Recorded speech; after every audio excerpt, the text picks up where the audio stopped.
Hey, what's up everyone? Welcome back to the biggest tier list, and today we're wrapping up the batch that I had for September. That means some Path of Radiance, that means a little bit of Shadow Dragon, quite a lot of Awakening, and a little bit of Fate's Conquest and Birthright as well.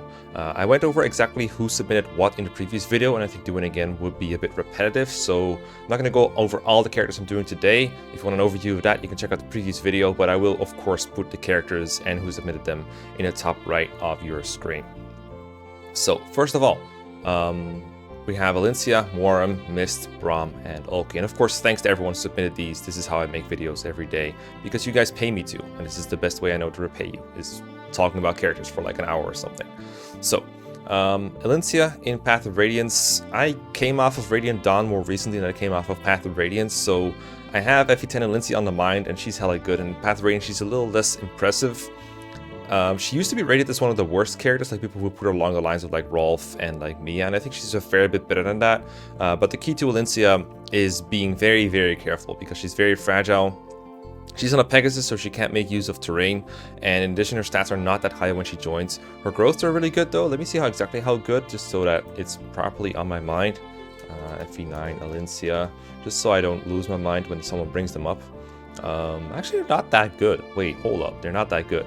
I thought that she had better growth than that, but she only has 80% magic, and that's her best growth, and it's like 30% strength, 40% speed. What? Hold up, those stats are garbo.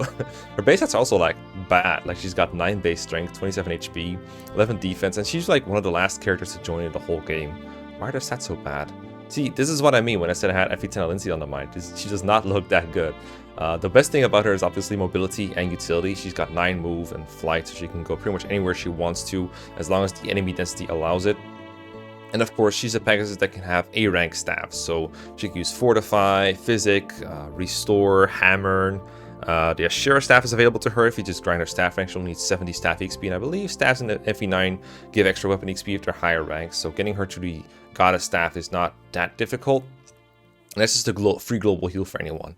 The bad experience I have with Lucia is not really in casual play, but for something like a draft race. If you pick Lucia, you get some utility, but you really have to know how to use these staffs, especially the rescue staff. That has a lot of potential, but it also has a lot of potential to go wrong for a setting like a draft race, because if she dies, you have to restart. Usually in a draft race, if someone late in the game dies that you don't really need, then you generally just don't reset, you just kind of keep going on. In fact, that's part of the strategy a lot of the time. But you cannot sacrifice Lucia because it'll give you a game over, so you can't do that. And same goes for like an Iron Man playthrough. You don't want to sacrifice Lucia in an Iron Man playthrough because your run will be over. Whereas if it's someone like, let's say Warren, for example, if he dies, you have the choice to just go on without him. So you don't have to restart an entire like Pitfall Bridge chapter or something like that. But Lucia, no. If she dies, you're done. Your run is over, or at least you have to reset and play it over again if you're a little more lenient in your rules like that. So where's the leave Lucia? I don't think these Iron Man and draft race considerations are very heavy. It's just part of my personal experience, mostly the draft race thing.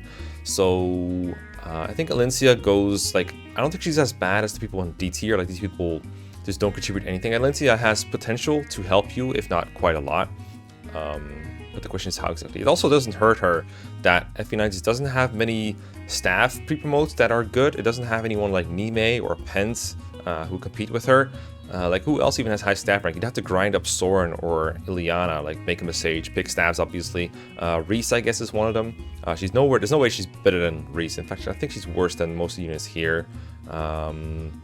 It's also hard to like rate her against some of these people because they have high availability but lower utility, so it's always a matter of which do you value more. But I do think C tier is the right place for her. I would say she goes like around where Seahark and Gatriar. Like either above them or below them, like doesn't really make a very big difference to me. This is roughly where I put her. Around where Har seems fine to me. You could argue she's better than Har because she provides utility, but Har obviously actually has salvageable combat. Not great combat, but doable combat, whereas Lucia's combat is absolute trash, but the utility is actually really good. That's where I place Lucia, I think.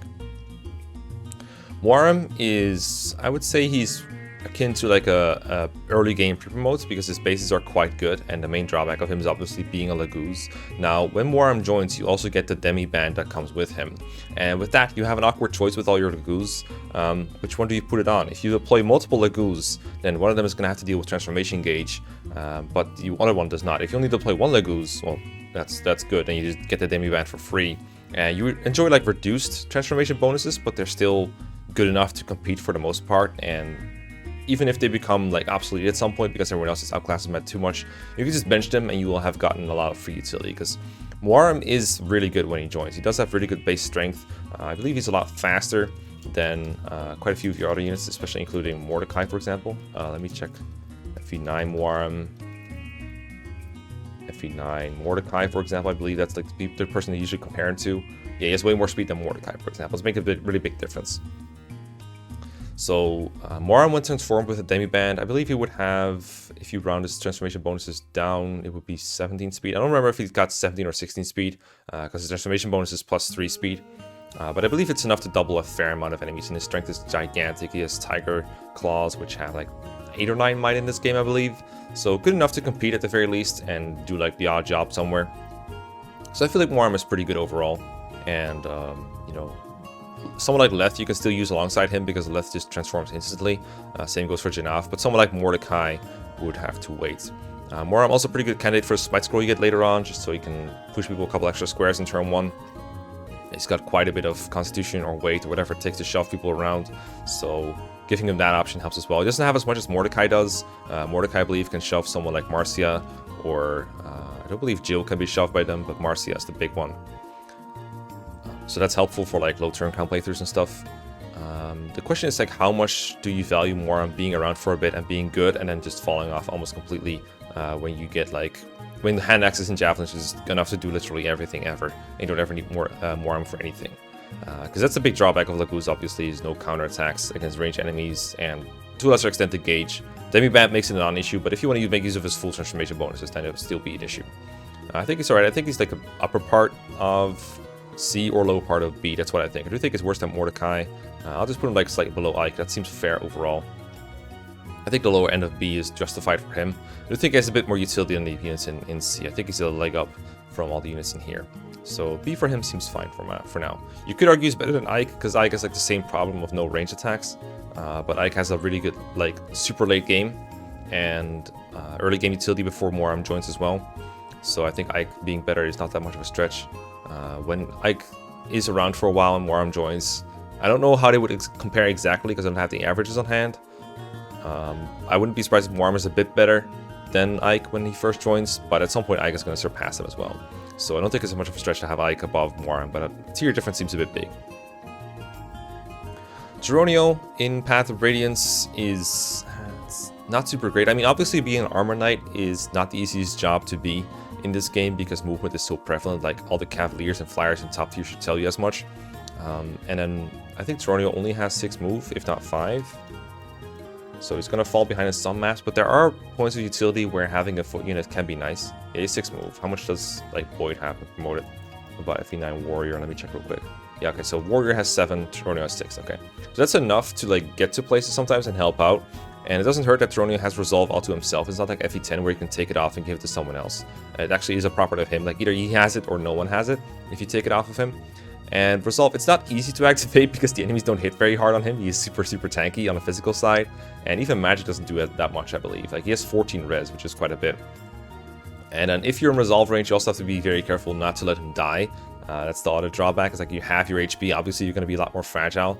But when it's active, he gets a huge bonus. Let me check exactly how much he gets. I'm pretty sure he gets half speed. Alright, they don't tell you that here. OEF doesn't tell you what a skill does, which is very annoying. But I'm pretty sure, just like in Radiant Dawn, it's plus 50% speed and plus 50% strength, actually. It gives you strength in this game, actually. Let me just check real quick. I'm pretty sure, it increases your strength, skill, and speed by 1.5. Yeah, okay. So that's really good. So if you take that to Geronio's bases, for example, he's 22 strength at base, so that'd be 33 strength. Skill going up to 27 from 18 is not super spectacular, but the speed going from 13 to, I believe, 19 or 20 is huge.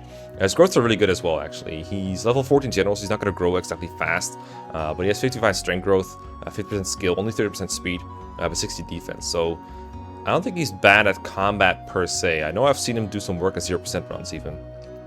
I know someone who played 0% Maddening, which was yikes. Without Crit Forge too, without Crit Forge. If you did Crit Forge, he'd be really good, because then Slim Lance crits OP. So just the question is, how much do you value a unit that can just kind of log around the battlefield and maybe get some kills here and there and maybe help out. Maybe get in resolve range if he's by himself, because generally he won't be targeted by enemies since his bulk is so high. So they'll prefer to target someone with lower defenses. But if you can get into resolve, you can obviously kill a couple of guys here and there. And that can be helpful in the right situation, like taking care of reinforcements or going into the treasure room on your own, or something like that. You know, just being on your own and taking care of a section of the map while everyone else does something else, that's still valuable, even if the horse units are just completely outclassing him. So I'd say lower C rank is justified for him, at the very least. It sounds low, but obviously doesn't have a whole lot of utility outside of those loner things, and they don't always happen every map, and he's also only around for like a third of the game maximum, I think. Like the NM map is pretty late into the game, and he joins like late into that map too, so I'd say like maybe around where I'll put Alincia is fine for him. I believe I've seen him around Gatry in some tier lists before, so it would make sense to put him around that point. I like Gatry early game utility more than Geronio's, but I do like Geronio has more utility than Zhark and Ranulf and Janaf overall. So I'm happy with that placing. Let's just put him in the lower C tier for now. Next we have long hair Lucia, obviously the highest tier Lucia. We're just gonna put her straight in S tier. Maybe not though. I don't have much experience using Lucia, but it's kind of hard to have much experience with Lucia because she's not around for a whole lot, like maybe 3, 4, 5 maps in the whole game. And she's not spectacular. She's like Bastion level joining time and Bastion level stats almost. I do believe she's a little better, or like considered a little better than she used to be. People would put her like around Rolf level. I think she's got a little more value than that. She does double attack enemies, she just doesn't one round them. So if you're in a pinch, like you need someone to help out with a little bit of chip damage, she can provide that and not instantly die. But I don't have very good memories of her matchups against the initial enemies that she faces. She does have earth supports. I believe she has a very fast support with Bastion and Alincia because she kind of has to. Like it increases by like 1 each chapter, like just 1 support level per chapter. You need to play them together because how else is she going to get an A support ever? Parity is a very awful skill in Path of Radiance. I believe it just turns off your ability to benefit from those supports, for example. So you want to take that off for her, I'm pretty sure. Actually has insanely good growth in this game. As a level 4 swordmaster, you don't really get to take advantage of that, but 50% strength, 70% skill, 65% speed, 50% luck, 40% defense, that's pretty insane. Honestly, a better S than Alincia in that regard, but not going to get very far when you only have 15 base strength and you're locked to swords. Obviously the worst weapon type in FE9. There are games where being locked to swords is fine, like FE6, but in FE9, you really want the ability to counter at range, and I guess Lucia could use the Sonic Sword because she has A rank swords and her magic is only 12, which is only 3 lower than her 15 base strength, but it's probably not going to help her very much. So I'm afraid we're going to have to go in the lower ranks of D here. Maybe the higher ranks of D. I know for sure she has a little more utility than people used to think she did, but I'm pretty sure like above Shinon is about as far as we can go, and even that seems dubious since Shinon I think even joins a fair bit earlier. We could put her below Shinon as well. Shinon is early game utility actually. Yeah, we're going to put her above Bastion because they join at the same time. Lucia is probably the better of the two. You could argue Bastion is better because he can chip from range, which is generally a bit safer and easier to make use of than someone who does it at 1 range. At the same time, I think Lucia's combat is way, way better. Like if we compare it to Bastion real quick, Lucia has like 23 base speed, which means she at least attacks twice. Bastion is 16, so he's not going to double anything besides Armor Knights. But then the long range tomes though, I don't know. I have a feeling I'm missing something about Lucia, and I'm pretty sure she's like significantly better at, like, her avoid is going to be a bit better as well. Her damage output might be similar if the defense res gap is very big.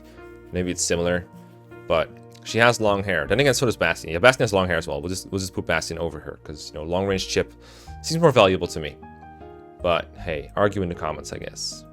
So Miss is usually compared to Reese because they're both healers and they both have their pros and their cons, and which one is better depends on your POV. I think I have a POV, but I keep switching it around because I'm really not sure. I actually saw 2 players argue about this very vehemently a while ago. The thing about Mist is she's a healer that can get a horse, and in theory that's very valuable in Path of Radiance because if you're on a horse you can keep up with the main squad and heal them. But the bad news for healers in Path of Radiance is of course that the people don't really need all that much healing to begin with because they can use vulneraries or just avoid everything thanks to earth support. Not everyone has those earth supports that makes them invincible though. Like we can always talk about Oscar and Kieran being invincible and Titania being a god and Jill and Marcia just not taking any damage. But they can take damage sometimes. Like there are times where they're not in support range or they don't have them built up yet. In those cases, having a healer around is very helpful. Marcia in particular is probably not going to be supported a whole lot if she's flying off on her own. And her defenses are actually not super great. They're sufficient if you like bonus experience her to be over leveled, but at any time that she's not, it's going to be a little more hairy. And some units just get hit and they gotta get healed or else they will die. And then if they don't have to use a vulnerary for the turn, but they can attack something or rescue drop someone, that's still a benefit that you wouldn't get without a healer. So that way there's still added value for healers. I will see the next time I play Path of Radiance, which I'm sure will be very soon because it's been a while since I've played it. I'll see just how useful having a healer will be. But I'm sure there's some utility to it. Nice thing about Reese though, compared to Mist, is his staff level is a lot better. Mist, I believe, joins with like an E rank in staffs, which is very cringe. She does get like a level from promotion, obviously. Apparently Valkyrie has a minimum of C. Not sure if she gets 2 ranks or if she just gets a C at minimum. She's not there yet. But that's what Valkyrie says here on Oifi, so we're gonna have to check that as well. But Reese joins with a D rank in staffs. He needs time to build it up further too, because he joins ahead of Mist. So he can like engorge that lead, which gives him earlier access to Physic. The nice thing about this game though is you can Bexp people to not have to deal with the slow XP gain of staves. So having Mist getting to level 10 and then giving her a master to promote is not that big of a hassle. The problem is it enough payoff to be worth it, or would it be better to invest that XP into someone on a level who's also good at fighting? Like let's say you want to use someone like Tormod or maybe Astrid, or you just want to give more big speed to someone who needs it more to like snowball out of control, like I don't know, Soren, like can be one of those, or Kieran or Marcia or Jill. Like there's quite a lot of Bixby hungry characters in FE9 that are also really good. So even though there's a lot of Bixby around, it can still be a valuable resource.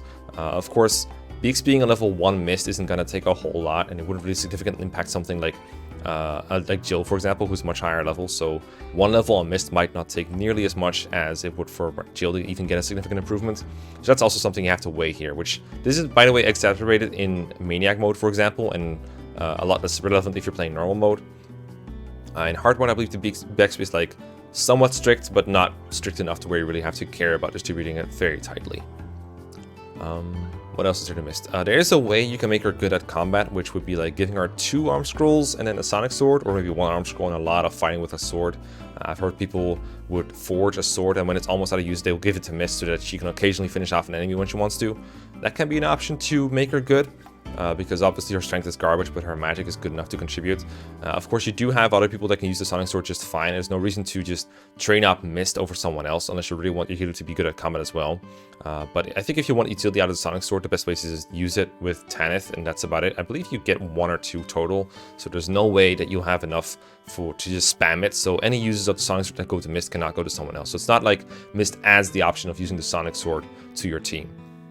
So with that in mind, I think it's worth like concluding that Mist is a heavy investment character that you can't really make super good without a lot of help, but she does provide some level of utility. So I'm thinking like around a C tier somewhere. I'm not sure if she's better or worse than Reese. Like Reese can obviously use the Physic whenever it's safe. You can come closer to that, like heal up close, but Physic is nice because it keeps him out of combat. Whereas Mist would have to like run up to someone, heal them, and then run away with the Valkyrie, with the horse. And which one of these is like less straining on your resources to the point that other characters can notice it? That depends on like the playstyle units you're using. But Mist's E rank staves is really stupid. I kind of don't like it. I'm gonna put it like around where I kind of want to put her lower than Reese, honestly, overall, because Reese also has the early game utility. I would say she's worse than Stefan for sure. I don't know about Ileana or like all these other people. Honestly, in the long term, Mist probably does more than most of these. So maybe around here, but I'd say that I could see her like go all the way down here. Like it really depends on how much I think she adds. So for now, I think this is where I want to put her, and we'll see how my mind changes when I play Path of Radiance again. Next are the Braum moments. Braum joins in the cell, the same one with Nephite, and he's an Armor Knight. Durability, not a super high demand in this game, which is what an Armor Knight usually excels at. So that doesn't bode a whole lot of good, because Braum doesn't have much else to offer besides durability. He's obviously low mobility, kind of low offense because it doesn't double a whole lot. Let me see what his base speed is. I don't remember it being exactly very good. The one good thing about Armor Knights though in this game is they can use the Night Ward. So whenever they want it, or whenever you can afford to give it to them, they will have +2 defense, +2 res, and then 30% added to their speed growth. And Braum's base speed is only 25 growth, but with the Night Ward it will become 55, which is acceptable. 7 base speed means he still takes some time to climb out of that hole though. It will mostly be relevant when you're bonus experiencing him anyway, so it can be beneficial to have him at a high amount of EXP at the end of a map, so you can expect him a little bit at least every time, and give him that Night Ward level up that he so craves. Don't forget to equip the Night Ward when you're doing that. It's very important not to miss that. And then he becomes a general. He will just be more of the same, really. Like, he gets 6 move like Geronio, but doesn't really let him keep up with like 9 move paladins, obviously. And he gets E-rank swords for whatever it's worth. I don't know why, but he gets E-rank swords. Basically, only has D-rank lances actually, so no access to something like the Killer Lance, which I think you get the very next chapter, which would really help him. Instead, if you want to make Braum good, you probably want to give him like a forged iron lance or a forged steel lance, because that's like the best option to increase his offense a bit. I don't think he's going to one-shot even with a max forged steel if you have access to that, or like a max forged iron, but it would be something. I bet there are enemies he can double, like maybe mages or something, so there's probably ways to set up kills for him, but it's just very little payoff for it overall. You don't really get much out of training Braum, other than the novelty of training Braum, which can in and of itself be very rewarding, but for a tier list it doesn't get him very far. I think we have to put him like around where Nephany is, maybe a little lower. I think Nephany has some random utility related to like Wrath, and just having more mobility and being fast and stuff seems more helpful than having more durability in this game overall. I would still put him above this whole squad over here. There's probably some random things that he can do, but this is about where I ended. I think this is about as high I think I would let Braum go. Like, these units all have some kind of pre-promotish utility, and then Nephany I think is better than Braum overall by a bit. And then last for Path of Radiance, we have Ulki, aka Bulky. I really like Ulki in Radiant Dawn. I don't know about Path of Radiance. He was usually, again, one of the worst units that was ever rated in this game, and I can see why. The one thing I like about Janaf, for example, is the fact that he transforms instantly. I put Janaf in the bottom of C, and Ulki does not. So you'd have to give him a Laguz Stone, or you'd have to give him the Demi-Band, which are both resources that other units want. I am one of those people that usually ends up hoarding the Laguz Stones until the end, or giving like 1 or 2 to Raisin along the way. Raisin can't use the Demi-Band, so he's a very good user of Laguz Stones.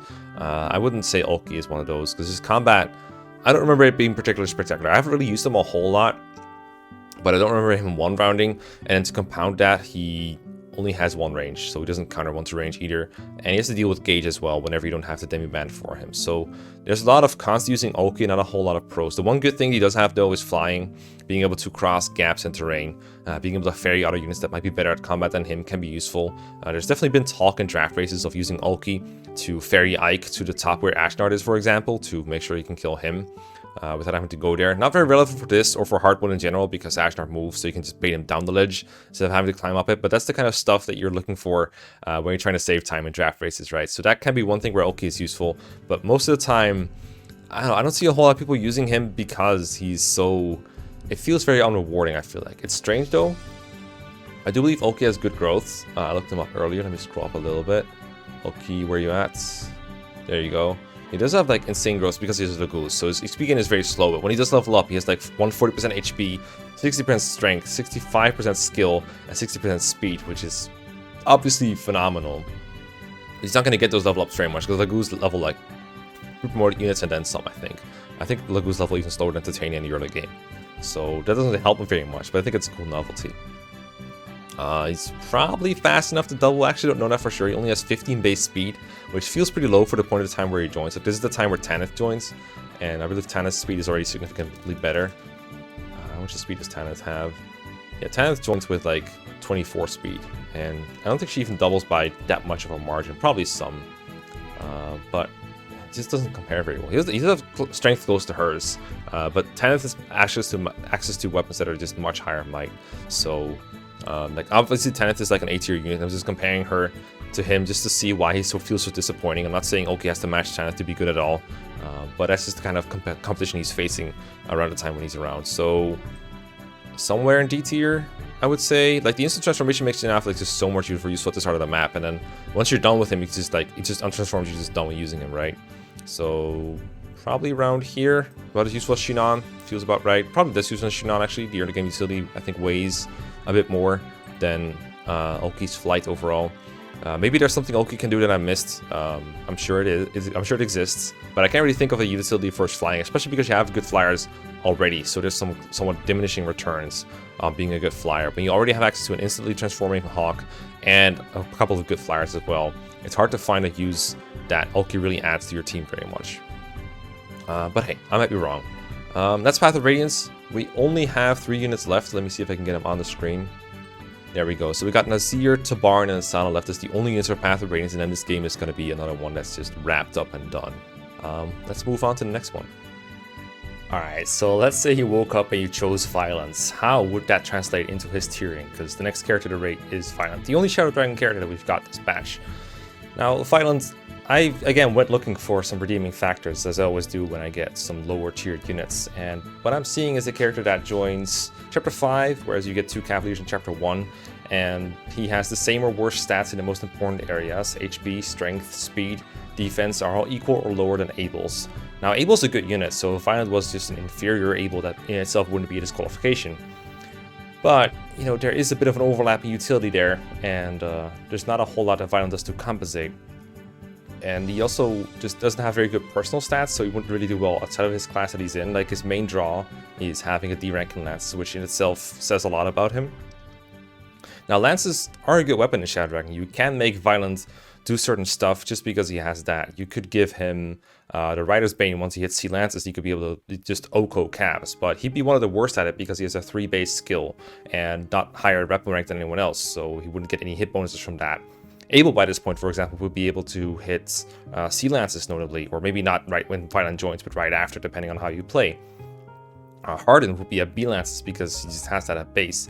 Jagan is able to do that at base. Just have A lances for the highest hit you could possibly have with the Rider's Bane at that point, along with, I think, a little bit higher skill. So there's not much that Vyland does to stand out among his peers, and there's nothing that he does that is unique to him. So it's kind of hard to find a way to compensate for him and his lack of utility. Let me compare him to Mathis and Roche for a moment, because they joined at basically the same time, so that's probably where he's going to end up being. They all have the same weapon rank, so we don't have to look at those.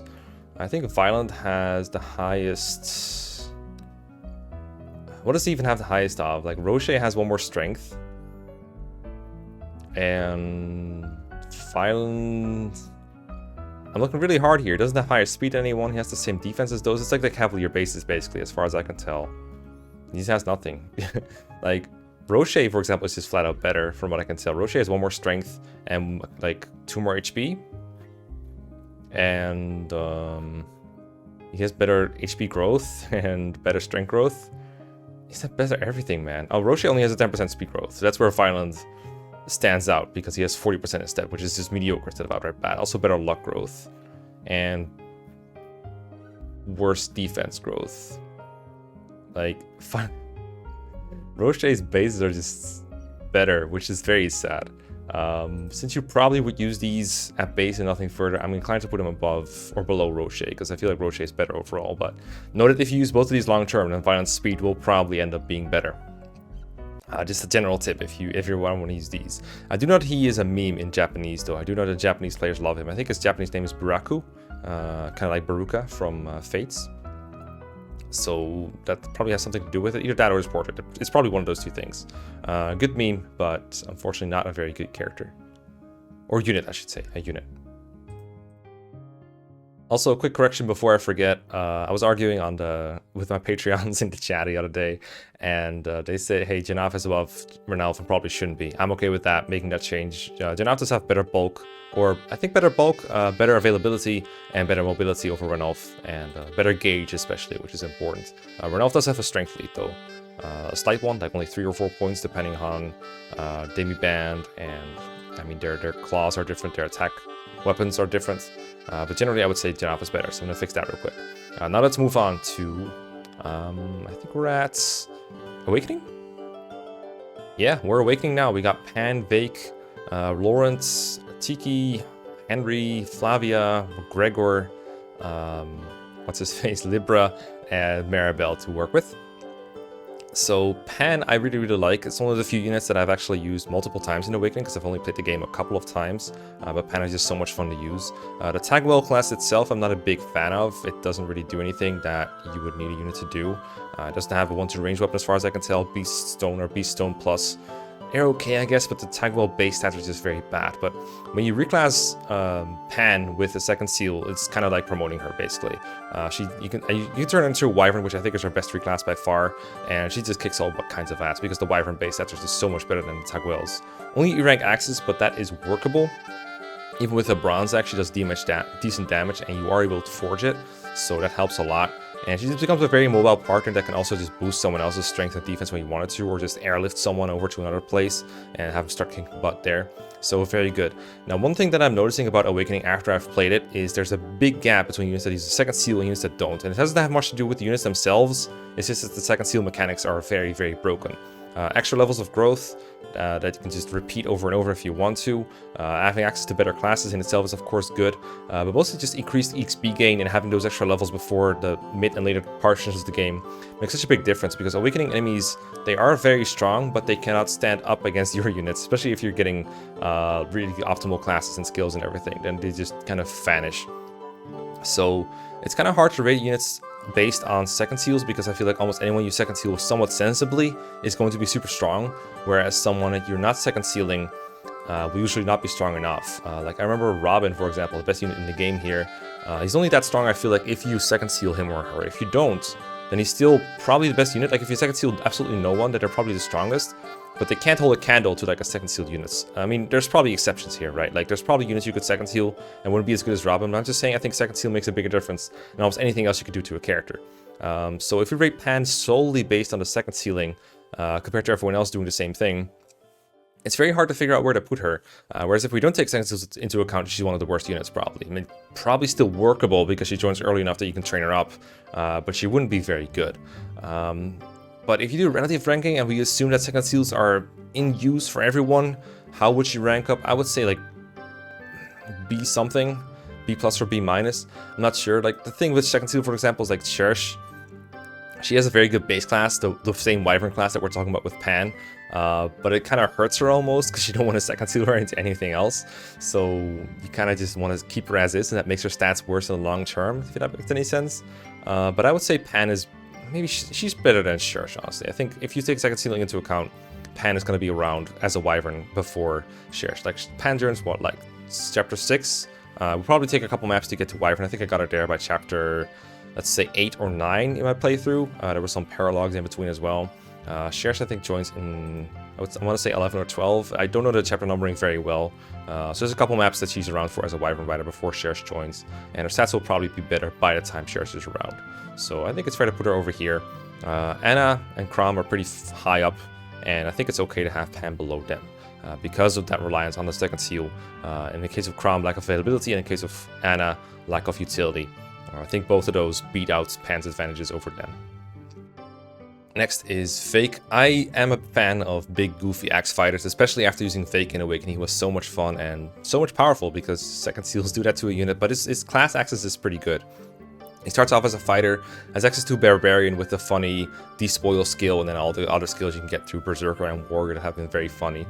Counter has been legendary, more on kill than on Vake himself, but pretty funny when it activates nonetheless. But one of my strongest units by far, Axe Might, is very good. His start is not so great. I'm not going to really count against him that he's like 1 or 2 turns without a weapon. It just impedes him a bit in chapter 2, but after that, he's good to go. It doesn't really make a big difference, or any difference at all. And then it's pretty easy to get him to finish off people that other people have weakened, at the very least, or you can set up kills for someone else. Like, he's pretty much in the same territory that a lot of units are, I think, but I'm not sure that, like, if you were playing Lunatic, he wouldn't really do much worse or better than someone like Sully or Stahl, in that they probably get one-rated by a lot of enemy types in chapter 2, but it goes for pretty much anyone that isn't Crom, Robin, or Frederick. So it really doesn't make a very big difference that he has stats lower than them.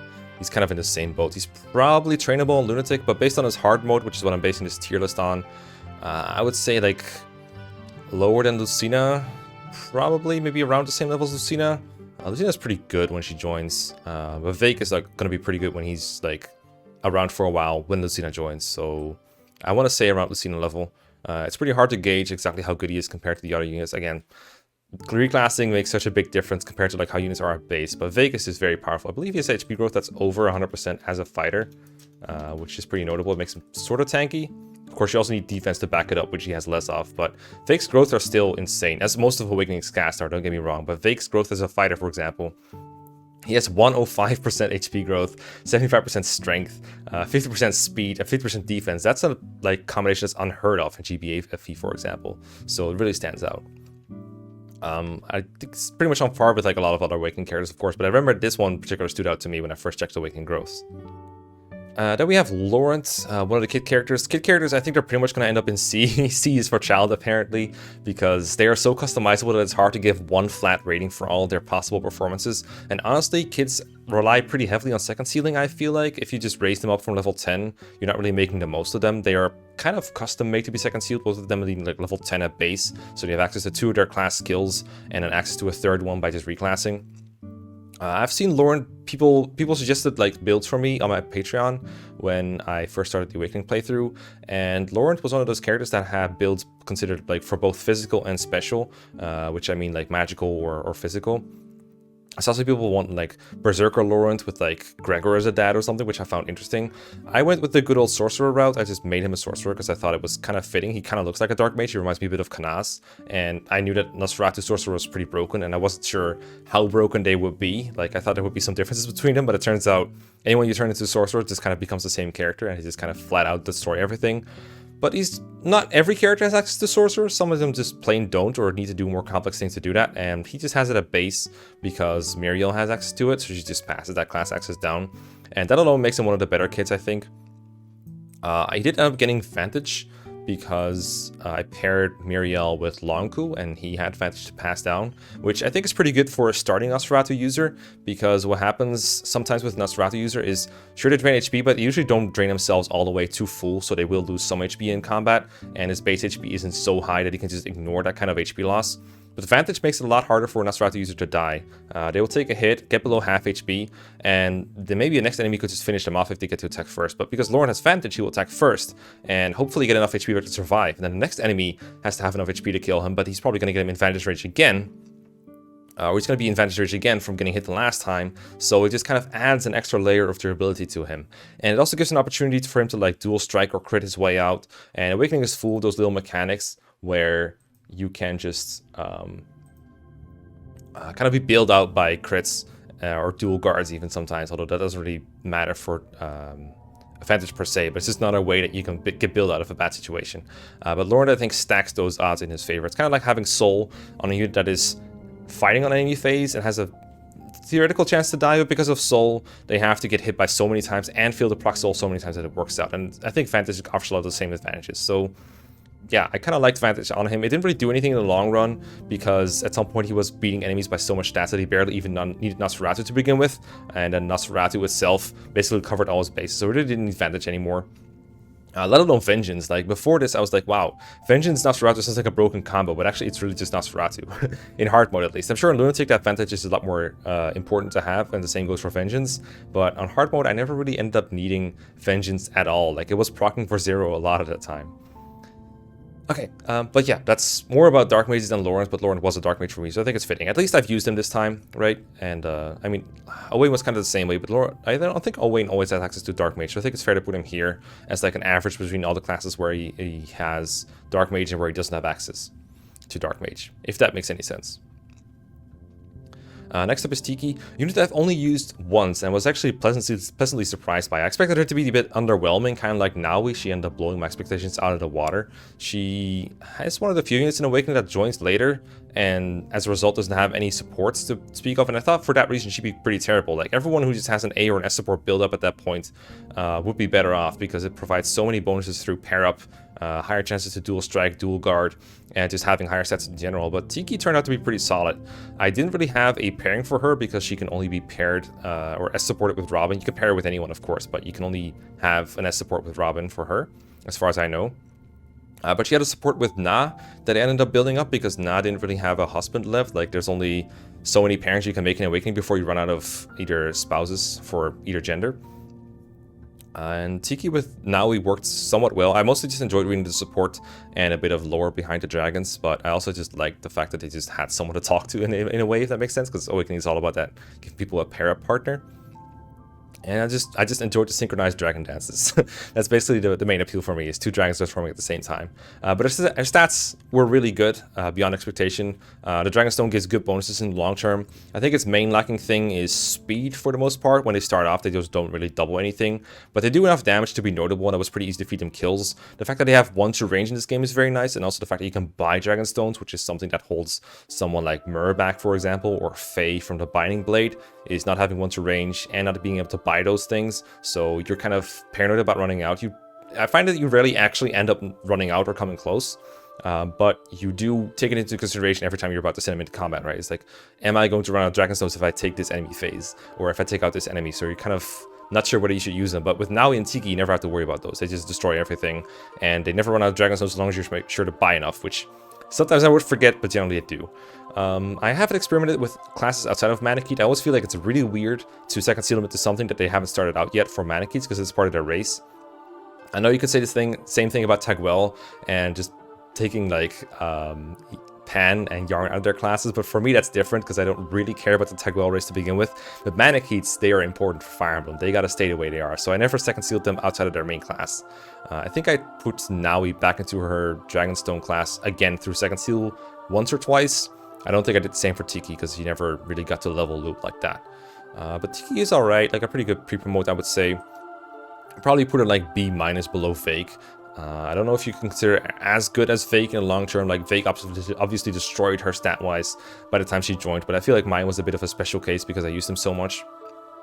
And because I second sealed him, and probably gave him an extra couple levels in grinding sessions because I was doing those anyway to get kids up to par or get him counter. So I'm gonna have to like assume he's usually a bit worse than what I used him at. And in that case, I think he's roughly equal in utility to Tiki, but that's mostly based on intuition. In case you can't tell, I don't think units in Awakening are ever really bad unless they're like Virion or Donal, or maybe like 1 or 2 cases. Because you can make almost anyone in Awakening good, especially in a hard mode. Next we got Henry, who I also never used before this last playthrough, and I used him for a bit, and I was like, damn, this guy kind of slow. Dark Mage, of course, a really good class, but I think Henry has the most issues of them all because he's so slow. So when he joins, which is also a bit underleveled, he gets doubled a little bit, and that can be very painful. It doesn't really help that Nosferatu only heals half in that case, because you just, like, if you get doubled, it's really hard to Nosferatu tank. You just die a lot quicker.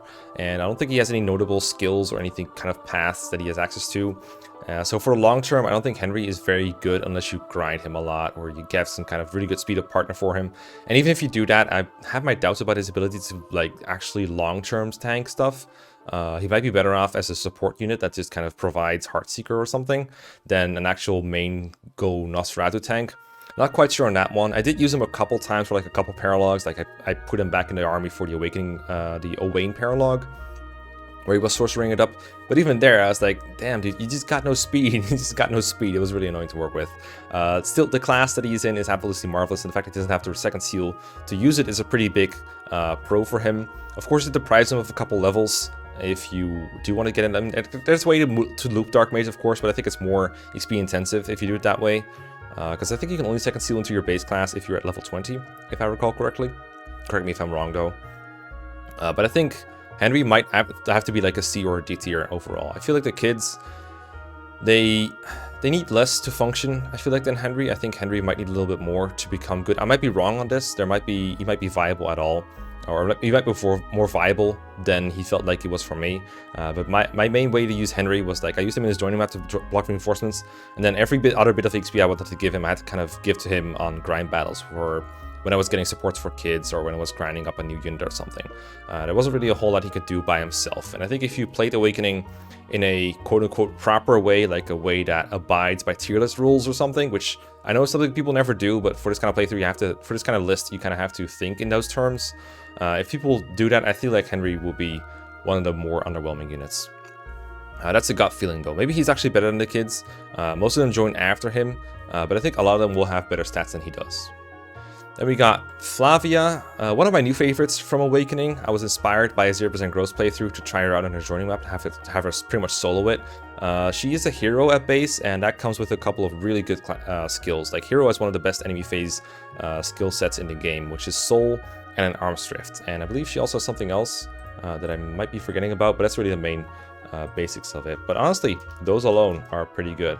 Flavia, let me double check what skill I missed there. Patience, which I guess is not that important. It's like a bit of extra hit and avoid. Still good for enemy phasing though, because she could just replenish her own weapon while she's fighting, or rather it saves some uses on it. I think there's like a luck times 2% chance that she doesn't waste her weapon use. The 0% growth run that I saw used Great Knight Flavia with an arm scroll to get her health swath at base. I couldn't do that, so instead I forged a tomahawk and called it health swath at home, and just had her use it as a hero, I believe, paired it with Basilio and just had her go nuts in her joining chapter. I did apply a bunch of rallies to make sure she wouldn't die, but it was honestly pretty overkill for hard mode. I know it isn't for like Lunatic and 0% growth. There, the enemies are much stronger and have a lot of skills, so it's a lot harder to snowball like that, but she just went off, and it was amazing. I like to say POV Flavia or POV your Flavia a lot in those playthroughs because that was the time where I discovered that you could click the I button when you're fighting in combat, and you would actually see as if you're fighting, or as if you're looking through Flavia's eyes, which was really funny to just watch her chuck like the health swath at home at people. But it was really fun, and she turned out to be one of the better units I had in the army without as much like training as anyone else. Like, she was doing this at base level, and she's kind of cleared the whole map by herself, and it was an awesome sight to see. And she's also just a really cool character design. I like it when characters look a little bit different than everyone else, not just anime pretty boys and pretty girls.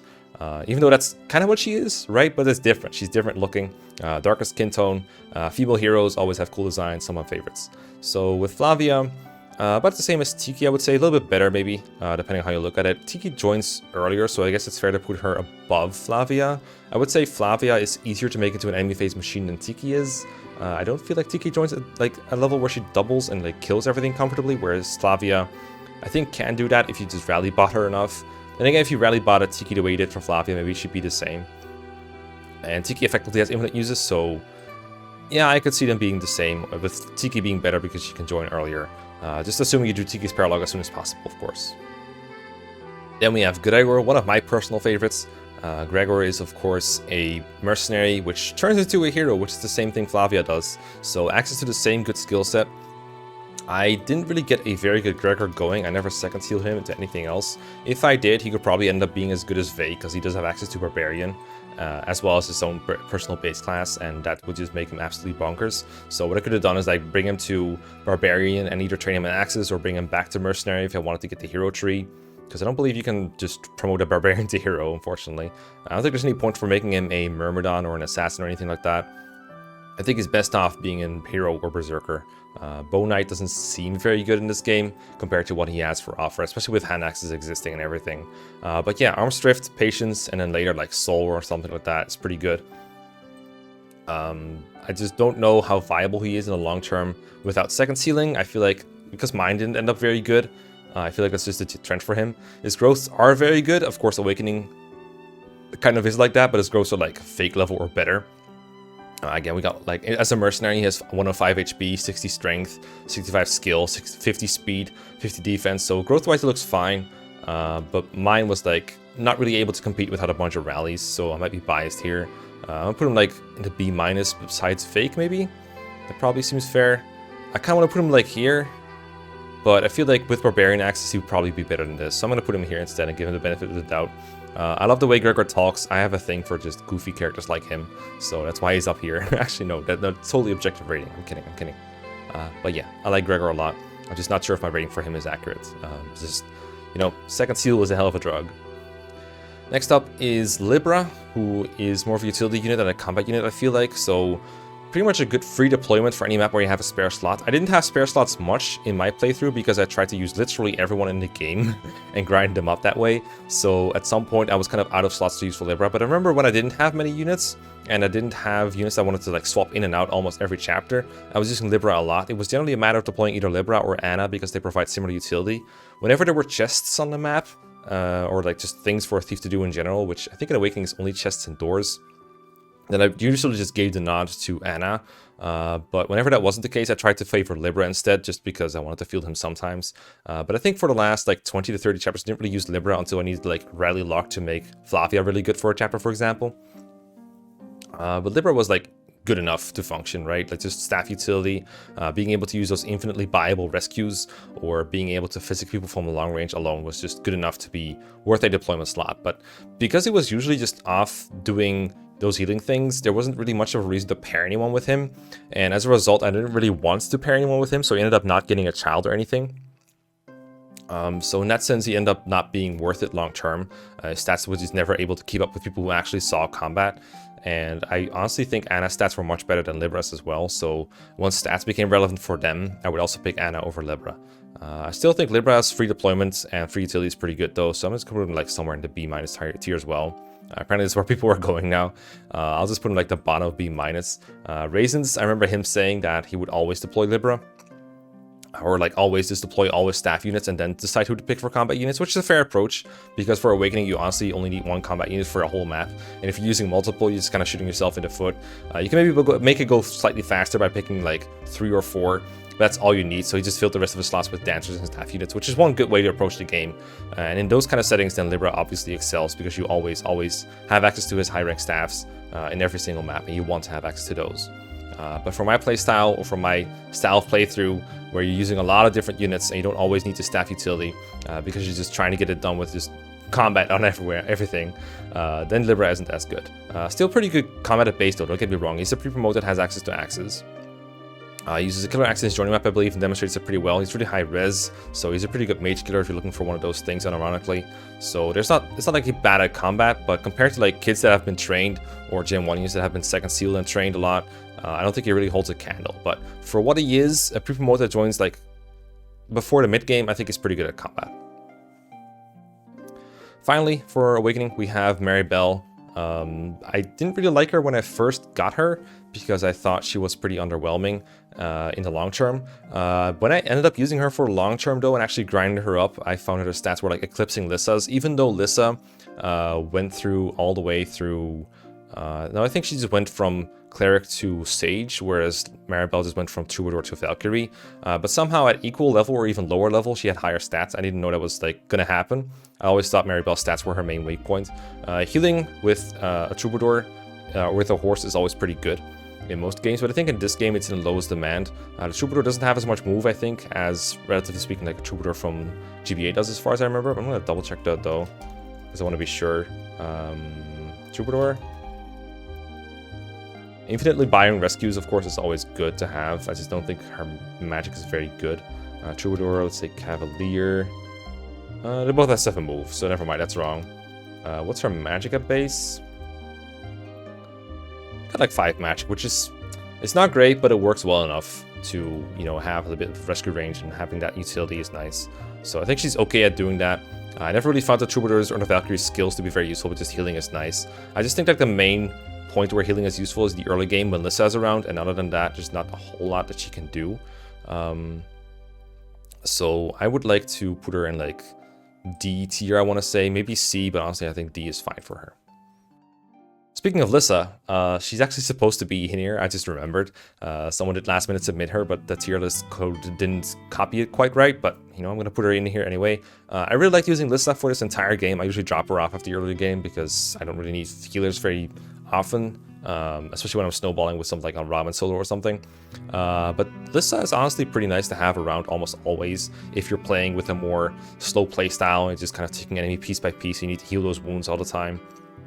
Like I said earlier when I was raiding, what's her face, Marybel, I put her through Sage. I wanted to get Tome Fair on Owain Dark, and I paired her with Robin, which also helped a lot.